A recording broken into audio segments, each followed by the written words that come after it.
Escherichia coli, or in English, Escherichia coli. I'm gonna call it in my native language as we learned how to read it in Latin. Or let's just call it E. coli, the mischievous bacterium that's as famous as it is controversial. Let's dive into its world. Who is E. coli? E. coli is like that one friend who can be super chill or a total troublemaker, depending on its mood.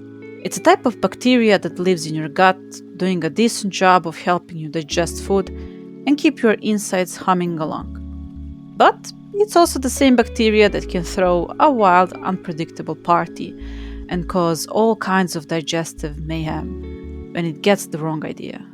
We're talking about diarrhea, stomach cramps, and vomiting. Yikes. The good, the bad, and the ugly.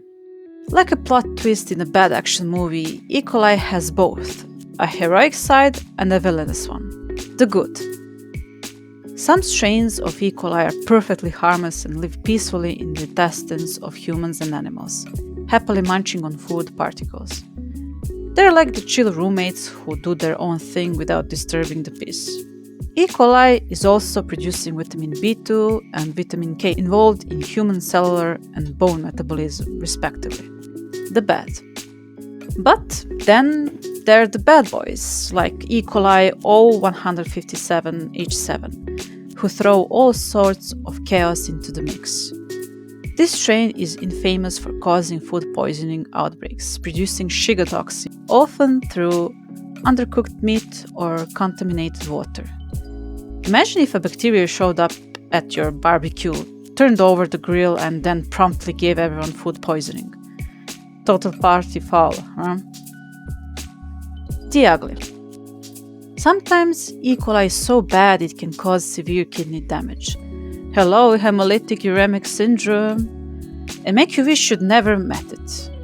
But on the flip side, scientists are working on using E. coli to fight diseases, so there's hope for this tricky character to redeem itself. E. coli's superpowers. E. coli is basically a tiny superhero with super adaptability. It can live in a variety of environments, like in your stomach or in the soil.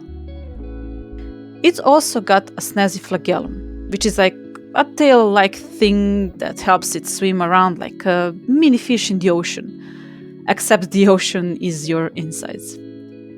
And if E. coli ever gets in a tough spot, it can form a biofilm, which is like a secret agent hideout that helps it escape your immune system's wrath. How does E. coli party? E. coli likes to party hard in places like undercooked meat, raw veggies, yep, they're invited too, and contaminated water. Talking about raw veggies, it's really important to wash veggies properly before using them. Once it finds its way into your system, it starts multiplying like it's trying to set a world record. It's like that one friend who orders 17 rounds of shots at the bar and suddenly everyone's feeling questionable. How to tell E. coli to take a hike? To avoid being one of E. coli's next victim, practice the usual hygiene routine. Wash your hands, like you're in a germaphobe's dream. Cook your food to the right temperature, of course.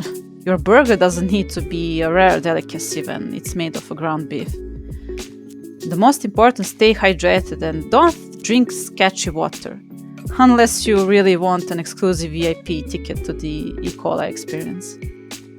Conclusion. E. coli may be tiny, but it's certainly no wallflower. It's like the bacteria version of a party animal that can be both helpful or horribly inconvenient. So, next time you think about eating that questionable taco, remember, E. coli is just out there doing its thing, sometimes being a friend, sometimes being a foe.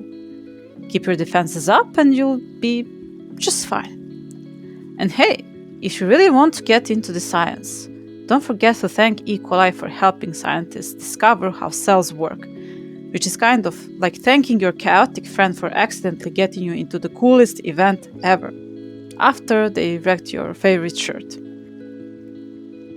party on E. coli, just maybe not in my intestines, okay?